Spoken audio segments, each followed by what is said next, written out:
আসসালামু আলাইকুম প্রিয় শিক্ষার্থীরা, আরেকটি নতুন ভিডিও নিয়ে তোমাদের সামনে হাজির হলাম। আমি মোহাম্মদ বিল্লাল সরকার, বর্তমানে পড়াশোনা করছি রাজশাহী বিশ্ববিদ্যালয়ে। তো তোমরা কিন্তু গুচ্ছ সম্পর্কে অনেক অনেক প্রশ্ন জানতে চাচ্ছ, তোমাদের কিছু গুচ্ছ সম্পর্কে প্রশ্ন জানানোর চেষ্টা করব। আর ইনশাআল্লাহ আজকে রাত 10টার সময় আমরা লাইভে যাওয়ার চেষ্টা করব, তো সকলে ওইখানে যুক্ত থাকবে। তো আমরা কথা বলবো গুচ্ছ নিয়ে, যে তোমাদের এখন যে কমন প্রশ্নগুলো রয়েছে সেই কমন প্রশ্নগুলোর কিন্তু উত্তর দেওয়ার চেষ্টা করব। আশা করি তোমরা যদি প্রথম থেকে শেষ পর্যন্ত দেখো, তাহলে কিন্তু তোমাদের অবশ্যই অবশ্যই ভালো কিন্তু হবে। তো আমরা এইগুলো বিষয়ে কথা বলবো। তো প্রথম যে প্রশ্নটা সব থেকে বেশি হচ্ছে, সেটা হচ্ছে ভাইয়া কবে আবেদন শুরু হবে, অর্থাৎ গুচ্ছের যে সাবজেক্ট চয়েসটা কবে শুরু হবে। দেখো, গুচ্ছের সাবজেক্ট চয়েস কবে শুরু হবে কেউ কিন্তু এটা এখনো বলতে পারবে না, কারণ হচ্ছে যে গুচ্ছ কমিটি কিন্তু বলবে, যেহেতু আমাদের জুলাইয়ে ক্লাস শুরু হবে। তো আমরা বলতে পারি যে আমাদের মের শেষের দিকে বা মের শেষের দিকে প্লাস জুনের প্রথম দিকে কিন্তু এই গুচ্ছের আবেদন শুরু হয়ে যাবে। অর্থাৎ মোটামুটি ধরে রাখো যে মের শেষের দিকে, অর্থাৎ 25 তারিখের দিকেই সম্ভাবনা বেশি রয়েছে। এটা কিন্তু সব থেকে বেশি মানে কোশ্চেন আসতেছে। তো অবশ্যই বলবো কিন্তু চ্যানেলটা সাবস্ক্রাইব করে আমাদের পাশে থাকবে। কিভাবে আবেদন করবে, দেখো গুচ্ছের মধ্যে কিভাবে আবেদন করবে, এটা তো একেবারে স্বাভাবিক কোশ্চেন এবং স্বাভাবিক প্রশ্নের উত্তর দেওয়া যায়।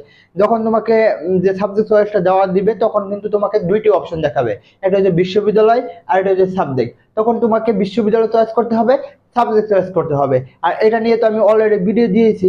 অর্থাৎ তুমি যদি বিশ্ববিদ্যালয়কে প্রায়োরিটি দাও, তাহলে তোমার সাবজেক্ট মানে নিচের দিকে হলেও তুমি ওইগুলো দিবে। আর যদি তুমি সাবজেক্টে প্রায়োরিটি দাও, তাহলে কিন্তু তোমার বিশ্ববিদ্যালয়কে প্রায়োরিটি দেওয়া যাবে না। অর্থাৎ মানে তৃতীয় সারি বা দ্বিতীয় সারির বিশ্ববিদ্যালয় হলেও তুমি আবেদন করবে।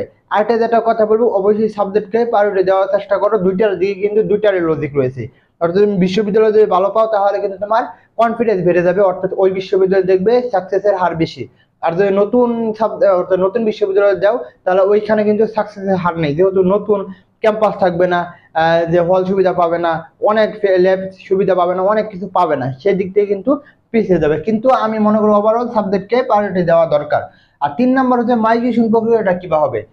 মাইগ্রেশন প্রক্রিয়াটা হচ্ছে যে গুচ্ছের মধ্যে কিন্তু 3 থেকে 4টা মেরিট দিয়েছিল ওই বছর, সর্বোচ্চ 4টা দিয়েছিল, 3টা হওয়ার কথা ছিল, পরে আরেকটা দিয়েছিল, এই 4টা মেরিট দিয়েছিল। তো এই 4টা মেরিটের উপর নির্ভর করে কিন্তু মাইগ্রেশন হবে, অর্থাৎ 4টা মেরিট হলে 4টা মাইগ্রেশন হবে। আর এটা কিন্তু মনে রাখবে যে গুচ্ছের মোটামুটি সম্পূর্ণ সিট কিন্তু এখন পূরণ হয়, যেটা আগে 2-3 বছর আগে হতো না।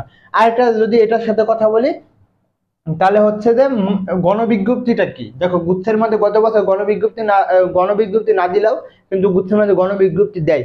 গণবিজ্ঞপ্তিটা কি? গণবিজ্ঞপ্তিটা হচ্ছে যে জুলাই ক্লাস শুরু, এর মধ্যে তাদের সিট ফিল আপ হয়নি, অর্থাৎ একটা বিশ্ববিদ্যালয়ে 100 সিট ফিল আপ হয়নি, তখন যেটা তারা করবো, যে 10,000 লোক ডাক দিবে, অর্থাৎ 10,000 শিক্ষার্থীরা ডাক দিবে, তখন তাদের ভাইবা নিবে প্লাস কাগজপাতি জমা নেবে, যারা টিকবে তাদের ওই সিট দিবে, সেটা হচ্ছে গণবিজ্ঞপ্তি।